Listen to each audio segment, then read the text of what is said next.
नमस्कार, जौहर झारखंड देख रहे हैं आप। आपके साथ मैं हूं शिप्रा झा। कांग्रेस विधायक दीपिका पांडे सिंह ने अपनी सरकार के खिलाफ मोर्चा खोल दिया है।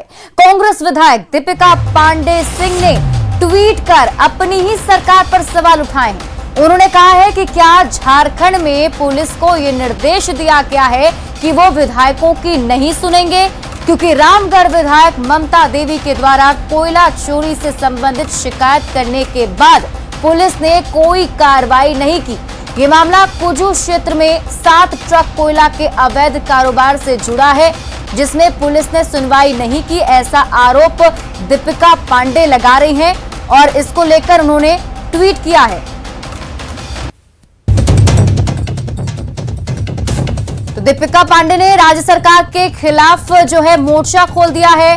कांग्रेस विधायक राज्य सरकार से ही नाराज हैं और उन्होंने सरकार पर सवाल उठाए हैं, जिसमें उन्होंने लिखा है कि अपनी ही सरकार पर कांग्रेस विधायक ने कहीं ना कहीं निशाना साधा है।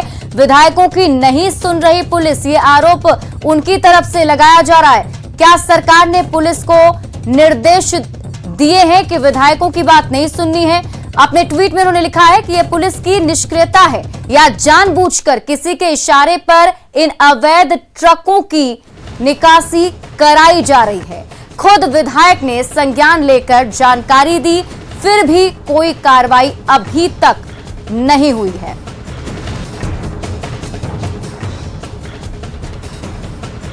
और हमारे साथ फोन लाइन पर खुद दीपिका पांडे जुड़ी हुई हैं। मैम, बहुत बहुत स्वागत है आपका न्यूज 18 बिहार झारखंड पर।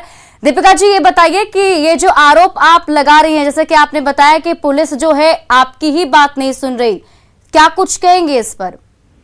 देखिए, पुलिस के सभी लोगों का तो नहीं, लेकिन अधिकतर जो लोग हैं आज जो अलग अलग जगहों पे बैठे हुए हो, थाना में हो या अलग स्टेट लेवल पे हो, मुझे लगता है कि जिस तरीके से पुलिस को संवेदनशील और सक्रिय होना चाहिए, वो कहीं ना कहीं झारखंड राज्य में नहीं है। आम जनता को तो जिस तरीके से परेशानी हो रही है वो रोजमर्रा की बात है। कोई भी थाने में जाकर के अपनी परेशानी को बताने नहीं चाहता, क्योंकि मुझे लगता है उनसे समाधान कम, उनकी परेशानियां बढ़ेगी। इस तरह के मामलों को मैं पहले भी लगातार उठाती रही हूँ, और इस बार जब बेवजह जब विधायकों पर एमएलए होते हुए विधायकों पर अगर एफआईआर हो जा रहा है, तो हमें समझना पड़ेगा कि आम जनता को कितनी तकलीफ और कितनी प्रताड़ना हो सकती है। अवैध खनन के मामले में, अवैध ढुलाई के मामले में, इन सब मामलों को लगातार जनप्रतिनिधि अपने इलाके में उठाते रहे हैं।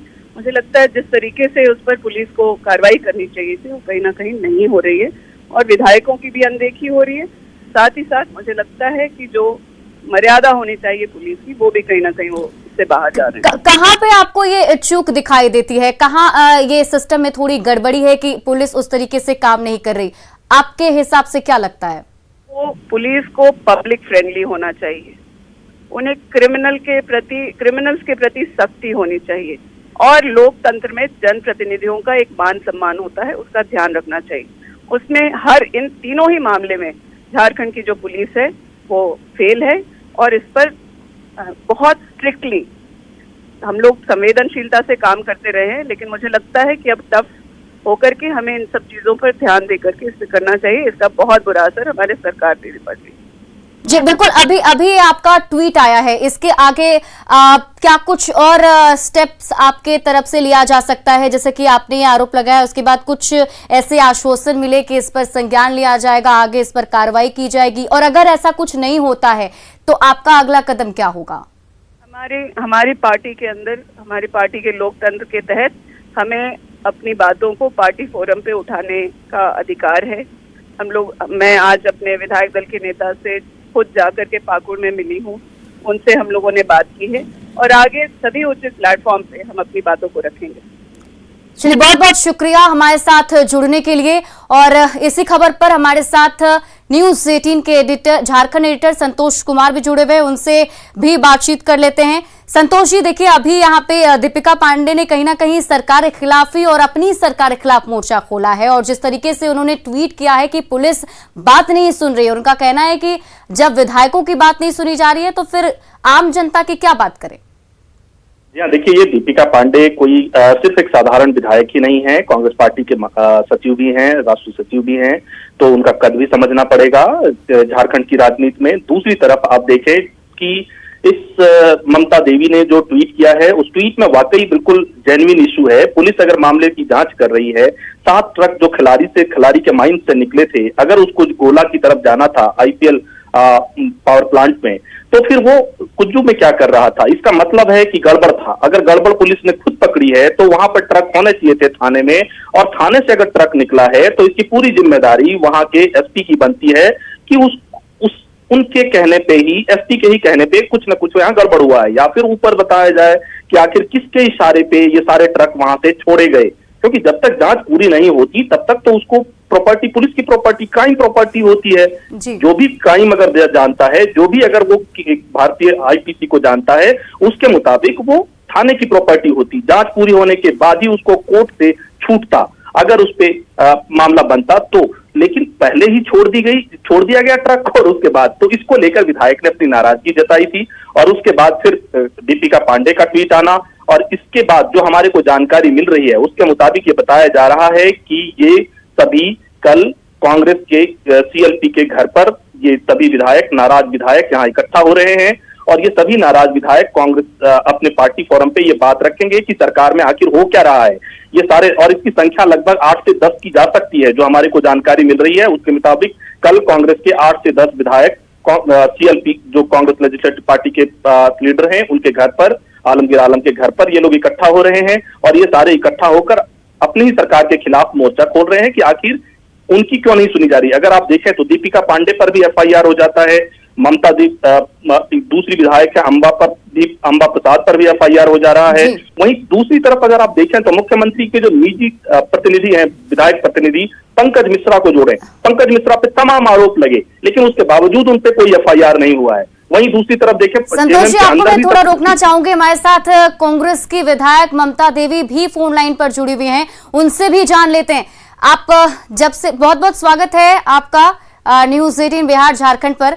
मुझे ये बताइए कि ये जो ट्वीट आपने किया, जिसके बाद एफआईआर के मामले सामने आ रहे हैं, और ये भी आरोप लगाया जा रहा है कि पुलिस जो है सही तरीके से काम नहीं कर रही, इसके बाद भी क्या अभी मामला सामने आने के बाद आप लोग को किसी तरीके का आश्वासन मिला है कि अब सब कुछ ठीक कर लिया जाएगा, पुलिस पर कार्रवाई होगी अगर कहीं गड़बड़ी है तो? नहीं, इस तरह की अभी तक कोई भी बातें सामने नहीं आई है। हमने तो पहले प्रशासन से भी बात करने का प्रयास किया, उनका कहना था कि नहीं बस जांच चल रही है। तो भाई क्या जांच चल रही है कुछ पता ही नहीं चल रहा है। कम से कम इस पर एक एक्शन होना चाहिए, उसके बाद आप जांच बैठाइए। पहले तो एफआईआर होनी चाहिए कि भाई इस तरह का क्या मामला है, उसके बाद जांच होनी चाहिए, क्योंकि अनदर और भी केसेस हम लोग देखते हैं, उस पर एकदम तुरंत में एक्टिव होकर के प्रशासन पहले एफआईआर करते हैं, उसके बाद जांच करते हैं। जबकि इतनी बड़ी घटना है, 7 ट्रक का मामला है जो कि कोयले लेकर के आ रहे थे और जाना कहीं और था, वो जा कहीं और रहे हैं, और इसका बस एक नॉर्मल तो बोला जा रहा है कि नहीं ये रास्ता भटक गए। तो ताज्जुब सी बात है कि बराबर वहां से माल लाया जा रहा है, कोयले की सप्लाई की जा रही है, लेकिन अचानक से रास्ता भटक जाना, ये क्वेश्चन बिल्कुल बिल्कुल। और ये बहुत गंभीर मामला है। जब आप लोगों की बात नहीं सुनी जा रही तो ऐसे में सचमुच आम जनता की बात कैसे सुनी जाएगी, ये भी एक सवाल यहाँ पर उठता है। ममता जी, ये बताइए कि अगर ये सब कुछ होने के बाद, ये प्रकरण होने के बाद आगे आप लोग का स्टेप क्या होने वाला है? आप लोग किस तरीके से आगे इसको, लड़ाई को ले जाने वाले हैं?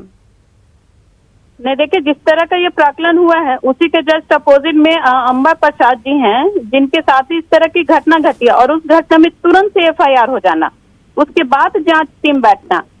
तो ये तो एक क्वेश्चन है। इसी संदर्भ में कल हम लोग माननीय हमारे सीएलपी हैं आलमगीर आलम साहब, उनके आवाज से हम लोग एक बैठक रखे हैं, और वहीं हम सभी विधायक बैठेंगे और वहीं पे हम लोग डिस्कस करेंगे कि आखिर इसमें क्या हो रहा है और क्या होना चाहिए। इस संदर्भ में फिर हम लोग माननीय मुख्यमंत्री जी से भी मिल करके बातें करेंगे।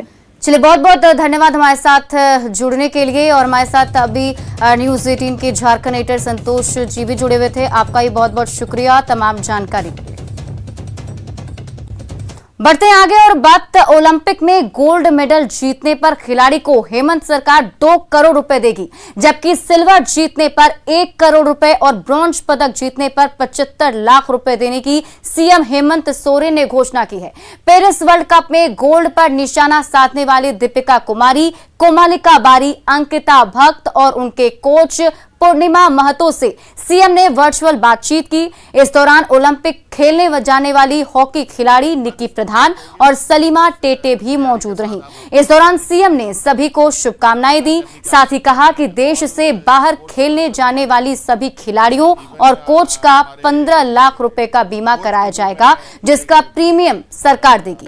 वहीं उन्होंने पेरिस वर्ल्ड कप में गोल्ड जीतकर देश का मान बढ़ाने वाली तीरंदाज दीपिका कुमारी को 50 लाख रुपए देने और तीरंदाजी रिकर्व टीम में गोल्ड पर निशाना साधने वाली अंकिता भक्त और कोमालिका बारी को 20-20 लाख रुपए इनाम देने की घोषणा की।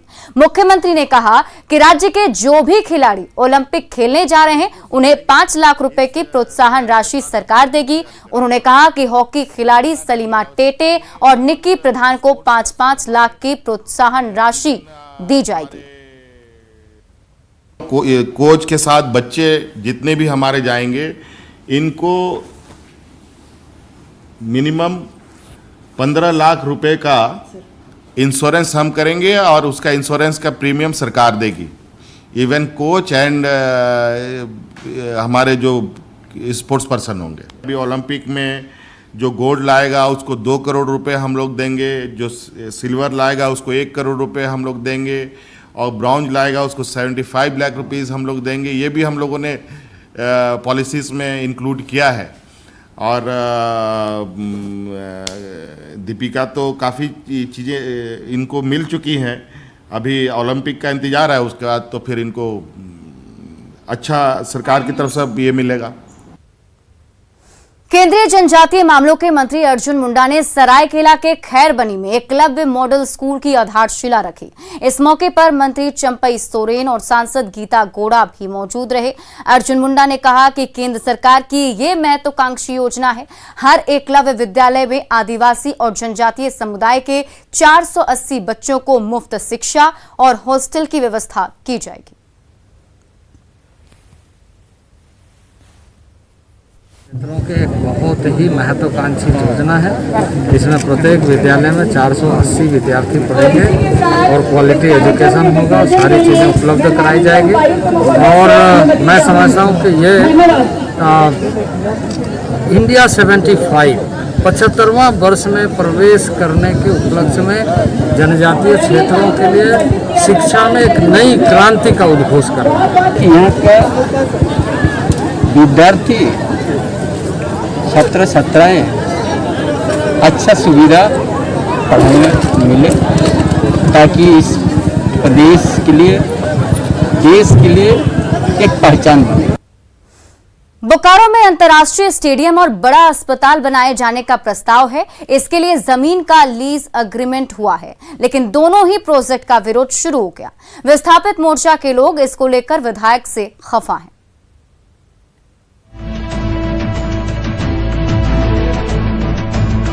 बोकारो में अंतर्राष्ट्रीय क्रिकेट स्टेडियम के निर्माण का विरोध शुरू हो गया है। स्टेडियम बनाने के लिए जेएससीए और बोकारो स्टील के बीच जिस जमीन को लेकर लीज एग्रीमेंट हुआ है, बोकारो स्टील ने नरकेरा में स्टेडियम बनाने के लिए 20 एकड़ 14 डिसमिल जमीन जेएससीए को दिया है।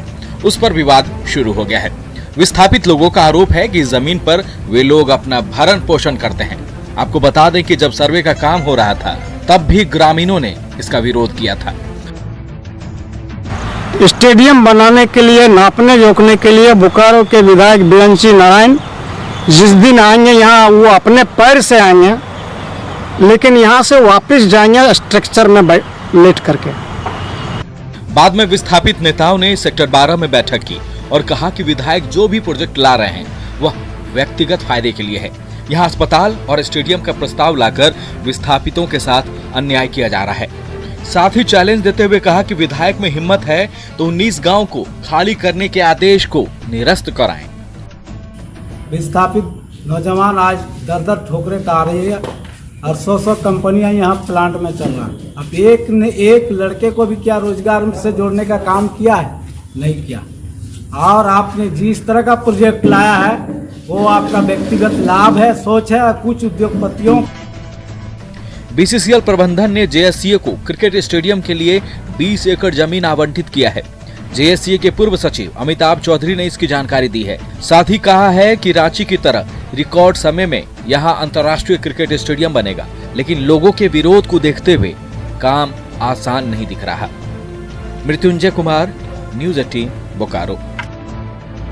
अब आपको एक हैरान करने वाली खबर बताते हैं जो जामताड़ा से सामने आई है। यहां एक महिला अपने आप को जिंदा साबित करने के लिए कार्यालय का चक्कर लगा रही है, लेकिन कोई भी उनकी सुन नहीं रहा है।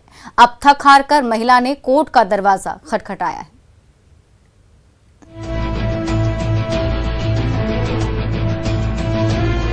वैसे तो कोर्ट में अलग अलग मामलों में न्याय की आस लेकर लोग आते हैं, लेकिन जामताड़ा न्यायालय में एक हैरान करने वाला मामला सामने आया है। यहाँ एक महिला अपने आप को जिंदा साबित करने के लिए पहुंची। जी हाँ, करमाटान प्रखंड के ही अगलछुआ पंचायत की रहने वाली चंद्रमा देवी जिंदा है, लेकिन उसके नाम पर मृत्यु प्रमाण पत्र बना दिया गया है। वर्षों से इस मृत्यु प्रमाण पत्र को सुधारने के लिए वो पंचायत कार्यालय से लेकर कई कार्यालयों का चक्कर लगा चुकी हैं, लेकिन कोई भी नहीं सुन रहा।